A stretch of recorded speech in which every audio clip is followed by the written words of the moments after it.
आज भरत जी जैसे संत को रहुगण बोलता है कि मैं तुम्हें मृत्यु दंड दूंगा, तब आज भरत जी ने पहली बार अपनी वाणी खोली और भरत जी ने राजा रहुगण से कहा, आप ये बताओ आप मारोगे किसे? आप कहते हैं मैं तुम्हें मार डालूंगा। अच्छा बताओ मरता कौन है? शरीर मरता है या फिर आत्मा मरती है? कौन मरता है? हाँ, शरीर मरता है या फिर आत्मा? मृत्यु किसकी होती है? शरीर मरता है, आत्मा कभी नहीं मरती। शरीर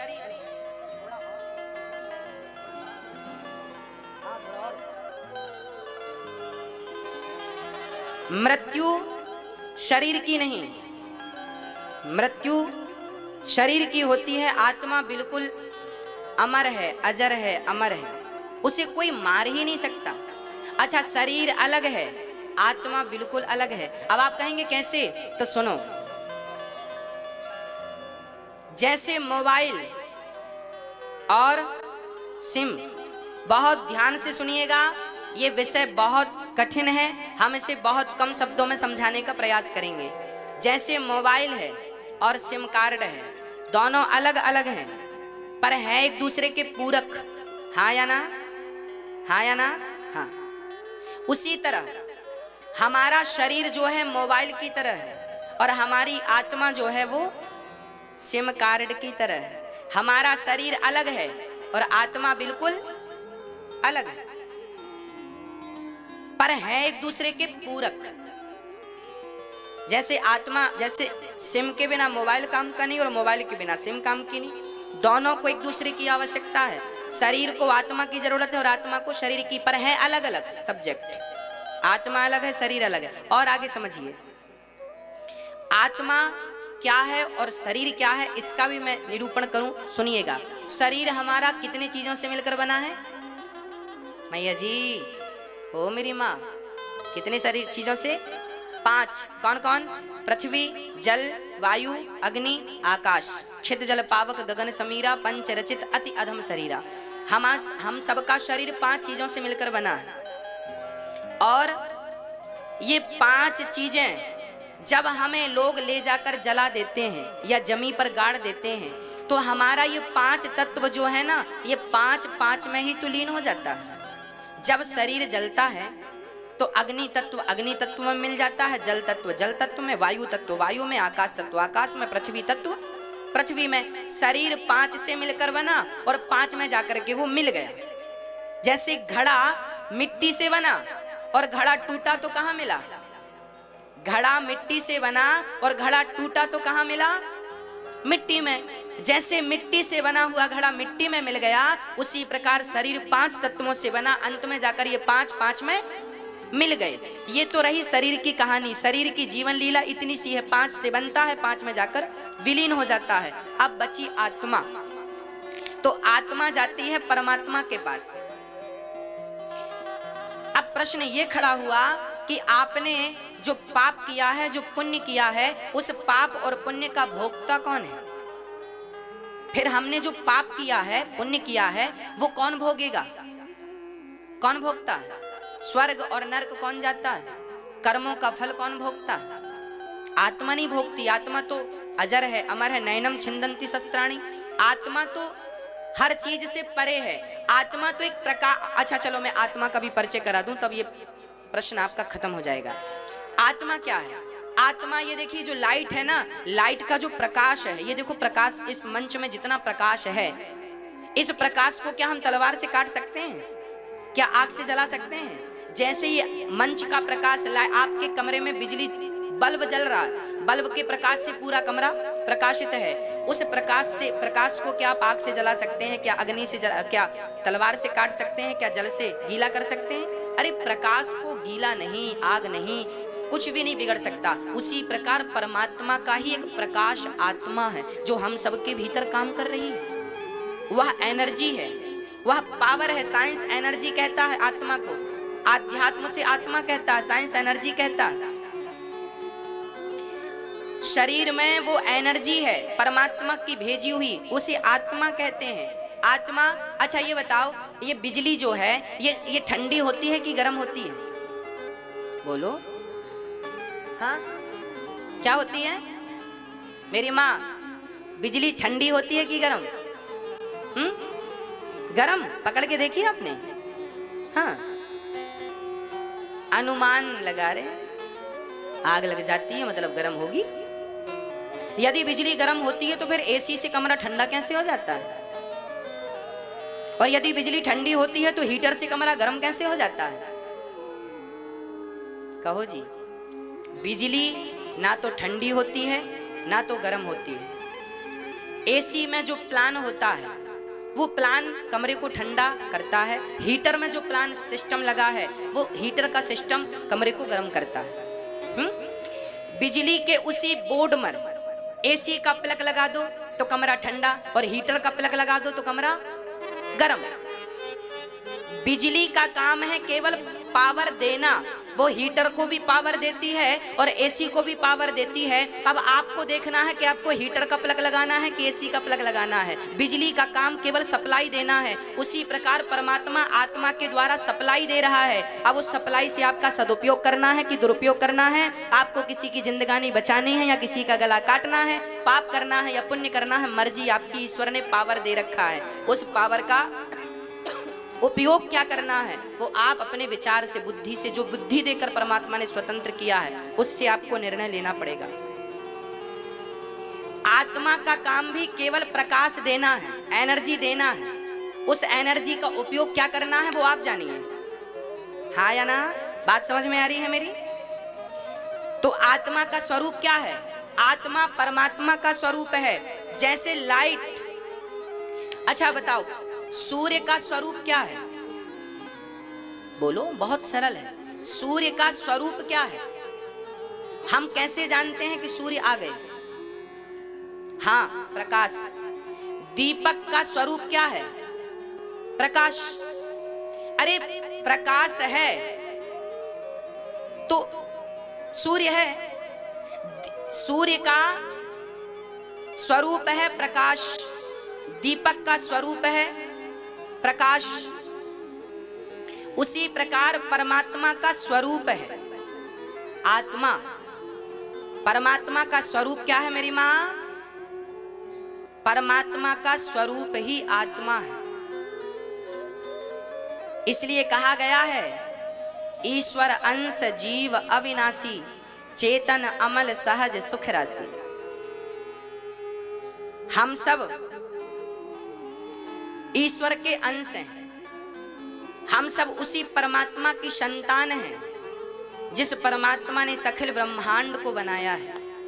हाँ प्रिय भक्तों, तो मैंने शरीर का आपको बोध कराया, आत्मा का भी बोध कराया। अब मैं आगे इससे आपको ले चलूं। बहुत ध्यान से सावधान होकर के सुनिएगा भक्तों। बताइए आत्मा का स्वरूप क्या है? अभी हमने आपको समझाया, उस आधार पर बताइए आत्मा का स्वरूप क्या है? बोलो। आत्मा का स्वरूप है प्रकाश। आत्मा का स्वरूप है एनर्जी, पावर। आत्मा हम सबको पावर देती है, एनर्जी देती है। आत्मा निकल जाए तो शरीर मृत हो जाता है, मुर्दा हो जाता है। अब बताइए कि आपके द्वारा किया गया पाप और पुण्य, इसका फल कौन भोगता है? कौन भोगता है? शरीर भोगता है या आत्मा भोगती है या कोई और भी है? बोलो। हमने आपको समझाया फिर पूछ रहे हैं। हर बात हम पहले समझाते हैं फिर पूछते हैं, यूं ही नहीं आपका परीक्षण करने लग जाते। बताइए, हम आपको अच्छे श्रोताओं की कसौटी की तरह कस के देख रहे हैं कि आप सचमुच सुन रहे हैं या सिर्फ बैठे हैं। इसलिए हमारे हर प्रश्न पर आप गौर कीजिएगा और हर समाधान पे आप जरूर बोलिएगा। आप बताइएगा, हमने अभी थोड़ी देर पहले आपको सुनाया कि हमारा शरीर 5 तत्वों से मिलकर बना है, 5 में मिल गया। आत्मा परमात्मा का स्वरूप है। जैसे जैसे जैसे घड़े में आपने पानी भरा तो घड़े के अंदर एक सूर्य दिखाई पड़ता है, जिसे बोलते हैं घटाकाश। आकाश दिखता है ना उसके अंदर, उसे बोलते हैं घटाकाश। एक घड़े में सूर्य का प्रकाश दिखाई पड़ता है, 2 घड़े भर के रख दो तो दोनों में सूर्य का प्रकाश दिखाई पड़ता है। सारे घड़ों में एक सूर्य का प्रतिबिंब दिखता है।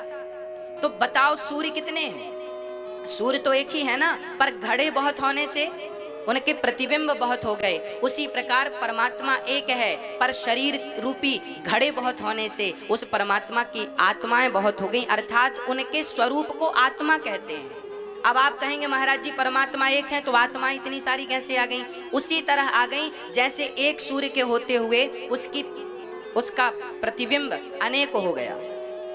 अनेक हो गया कि नहीं? अच्छा चलो ये कठिन है, सरल समझाते हैं। आपके सामने दर्पण रखा जाए तो आपका प्रतिबिंब दर्पण में दिखता है। अच्छा 10 दर्पण रखे जाएं तो कितने दिखेंगे आप? आपके सामने 1000 दर्पण होंगे तो आप कितने दिखेंगे? तो क्या आप 1000 हैं? एक सज्जन ने हमसे प्रश्न किया, महाराज जी आज के 100 साल पहले भारत की आबादी केवल 35 करोड़ थी और आज 135 करोड़ है। जब आत्मा जन्म ही नहीं लेती, आत्मा मरती ही नहीं, तो इतनी सारी आत्माएं आ कहां से रही हैं? चाइना तो नहीं भेज रहा है भाई। जब आज के 100 साल पहले भारत की जनसंख्या केवल 35 करोड़ थी तो आज 135 करोड़ है, तो ये 100 करोड़ आत्माएं आ कहां से गई? जबकि लिखा है आत्मा के बारे में, आत्मा जन्म नहीं लेती, आत्मा कभी मरती नहीं है, तो आई कहां से? मेरे भाई इसी का समाधान दे रहा हूं मैं कि जैसे एक व्यक्ति के सामने 1 लाख दर्पण रखे जाएं तो हम 1 लाख दिखेंगे। 1 करोड़ दर्पण रखे जाएं तो हम 1 करोड़, हम हैं एक ही, पर हमारे प्रतिबिंब 1 करोड़ हो गए। हमारे प्रतिबिंब कितने हो गए? हम हैं बिंब, और हमारे द्वारा दर्पण में जो दिख रहा है उसे कहते हैं प्रतिबिंब। एक होता है बिंब, एक होता है प्रतिबिंब। तो परमात्मा एक है बिंब, और हम सब के अंदर जो आत्माएं हैं उसी परमात्मा की परछाई है, उसी परमात्मा की वह प्रतिबिंब है। जैसे हमारा प्रतिबिंब दर्पण में दिखता है, परमात्मा का प्रतिबिंब हम सब के भीतर आत्मा के रूप में है, और वह प्रतिबिंब हट जाता है तो हम मर जाते हैं। लोग कहते हैं मर गया ले जाओ जला दो। जब तक वह प्रतिबिंब था तब तक ही तो क्रिया थी, वो प्रतिबिंब हटा क्रिया खत्म, शून्य हो गया, जला दो, अस्तित्व खत्म। हमारा अस्तित्व भी तो तब तक है जब तक परमात्मा है हमारे भीतर। हमारे भीतर परमात्मा आत्मा के रूप में ही तो है। वह परमात्मा जब निकलता है तो शरीर 5 तत्वों में मिल जाता है। आत्मा परमात्मा से थी, परमात्मा में मिल गई। अब प्रश्न ये खड़ा हुआ, हमने जो पाप किया था जीवन भर, पुण्य किया था जीवन भर, वो कौन भोगता है? उसको कौन भोगेगा भाई? कौन भोगता है बताइए? हमारे शरीर में एक चीज और होती है जिसे कहते हैं सूक्ष्म शरीर। आपके कितने शरीर हैं? आपके कितने शरीर हैं? बोलो। हम सबके 2 शरीर होते हैं। एक शरीर होता है स्थूल शरीर, जो ये बैठा है आपके सामने से, कौन सा शरीर बोलते हैं? जोर से बोलो। स्थूल शरीर बोलते हैं। एक शरीर और होता है जो सूक्ष्म शरीर होता, उसे कारण शरीर भी कहते हैं। कोई कारण शरीर को अलग नाम देता है, वो तीसरा मानते हैं, पर ना कारण शरीर या सूक्ष्म शरीर एक ही है।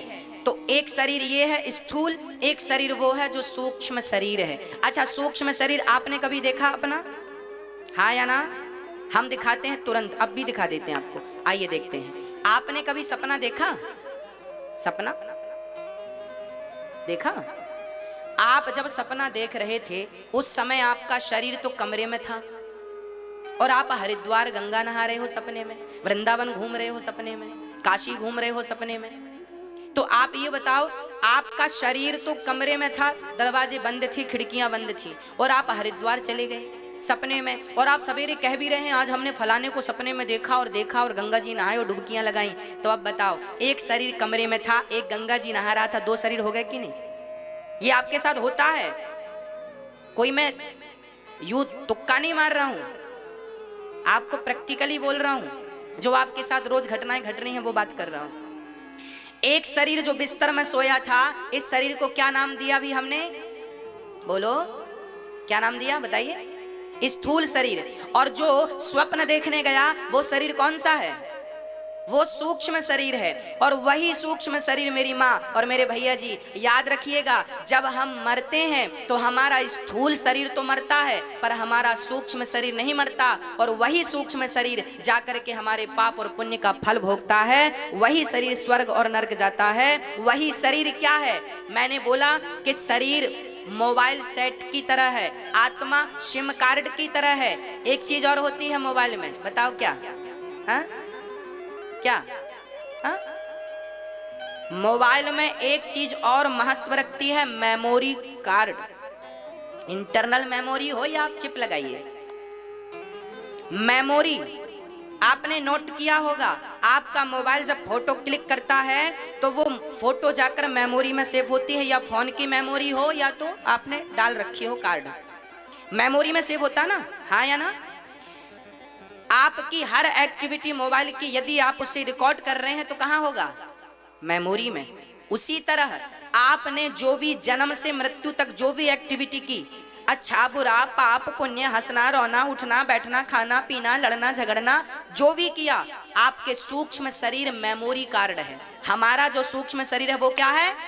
मेमोरी कार्ड है। वही परमात्मा की बनाई मेमोरी है। आप सब भूल जाते हैं पर आपका सूक्ष्म शरीर सब कुछ याद रखता है। और वही आपकी पोल खोलता है भगवान के सामने, इसने ये पुण्य किया, इसने ये गलत किया, ये किया। वही मेमोरी भगवान फिर टीवी पे फंसा के चलाते हैं, जो कि मैंने फर्स्ट में सुनाया। देख तूने ये पाप किया, देख तूने ये पुण्य किया। अब पाप किया है तो पाप का फल ये ले 84 लाख योनियां भोग, और पुण्य किया है तो एक अवसर और ले मनुष्य का तन। और ज्यादा पाप किए तो मोक्ष मिल जाता है, गौलोक धाम मिल जाता है, ठाकुर जी की सेवा मिल जाती है। आपके द्वारा किया गया पाप, आपके द्वारा किया गया रत्ती भर पुण्य, ना तो पुण्य बेकार जाता है ना पाप बेकार जाता है। पाप करने के पहले विचार करिए, क्योंकि ये वापस आपके पास आना है। कुएं में कभी आपने झांक करके बोला हो राम, तो कुएं से वापस आवाज क्या आएगी? आप बोलेंगे कृष्ण, तो आवाज क्या आएगी? हाँ, ये कुआं जो है ना, आप जो कहते हैं वापस वही आएगा। ये संसार एक कुआं है। इस कुएं में आप जैसा कर्म करते हैं वैसा ही कर्म वापस आपको भोगना पड़ता है, वैसा आपको मिलता है जैसा आप दूसरों के लिए करते हैं। यदि मैंने आपके गाल में एक थप्पड़ मारा तो 1 साल के अंदर, 2 साल के अंदर, ईश्वर के घर देर हो सकती है, अंधेर नहीं, 5 साल के अंदर मेरे गाल में भी कोई 2 थप्पड़ जरूर मारेगा, ब्याज सहित। 5 साल का ब्याज भी तो मिलेगा। शेर को 1.25 शेर मिलता है साहब। आपने किसी निरापराधी पर यदि आपने एक थप्पड़ मार दिया, किसी गलत आरोप पर किसी को आपने एक गाली दे दी, आपने किसी को यूं ही बिना उसकी गलती के आपने निर्दोष को एक गाली दी, तो उसके द्वारा ना सही किसी और के द्वारा तुम्हें गालियां जरूर मिलेंगी। एक थप्पड़ तुमने मारा, तुम्हें भी पड़ेंगे। तुमने जो जो व्यवहार सामने वाले के साथ किया है वही व्यवहार तुम्हारे साथ होगा। भूल मत जाना, परमात्मा की अदालत है, हिसाब सबका होगा, बचेगा कोई नहीं। जैसी करनी वैसी भरनी, आज किया कल पाएगा। चढ़ता सूरज धीरे धीरे ढलता है ढल जाएगा। आज तक कोई बचा कि आप और हम बचेंगे? रावण जैसे कर्म करके बच ना सके, कंस जैसे ना बच सके, तो हम और आपकी गति क्या है? इसलिए पाप करने से बचना, क्योंकि मिलना जरूर है। राम जी को 14 साल का वनवास मिला, ये किसी का अपराध नहीं था, ये राम के कारण ही राम को वनवास मिला था।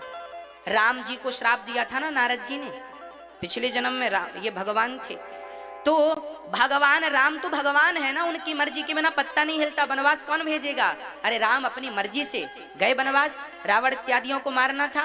तो भगवान आज जब राम जी वनवास आए और घास के बिस्तर पर सोए, तो निषाद राज ने कहा राम जी बिस्तर घास का बिछा कर सो रहे हैं।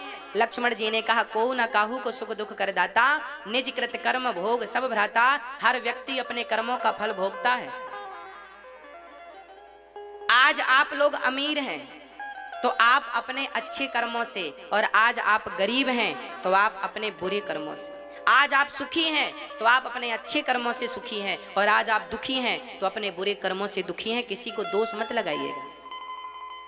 आप आपके घर एक आप होती हैं, महारानी बन के रहती हैं, और एक आपके घर काम वाली बाई होती है जो झाड़ू पोंछा लगाती है। वो अपने घर का भी काम करती है प्लस आपके घर का भी काम करती है। बुखार चढ़ी है फिर भी काम करती है, क्योंकि उसे बच्चों का पेट भरना होता है। वो दो दो घर के बर्तन धुलती है, तब वो एक वक्त का भोजन पाती है। और आप घर में बैठी बैठी कोई काम नहीं करती, फिर भी बढ़िया मालपुआ खाती हैं।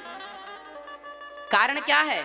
आपने पुण्य किया है, इसलिए ईश्वर ने इतनी सुख सुविधाएं दी हैं। तो पिछले जन्म में कोई पुण्य किया था, इस जन्म में मिल रहा है। अब की बार करोगी तो अगले मिलेगा, नहीं तो फिर हिसाब फिनिश हो जाएगा। हाँ, इसलिए एक सज्जन हमसे आके बोले, महाराज जी हम पूर्व जन्म नहीं मानते। आप कह रहे हैं पूर्व जन्म में पुण्य किया होगा तो इस जन्म में मिलेगा। वो बोला हम मानते नहीं। हमने कहा नहीं मानो तो चूल्हे में जाओ, हम क्या करना, मत मानो। अच्छा एक बात बताओ, कोई व्यक्ति कहे कि मैं पिछला जन्म नहीं मानता, होता ही नहीं, कोई कहे, तर्क करे, आपको क्या लगता है अगला जन्म पिछला जन्म होता है या नहीं? हाँ या ना? यदि आप कहेंगे कि होता है तो भी मैं आपको समझाऊंगा, और आप कहेंगे नहीं होता तब तो मैं विशेष समझाऊंगा आपको।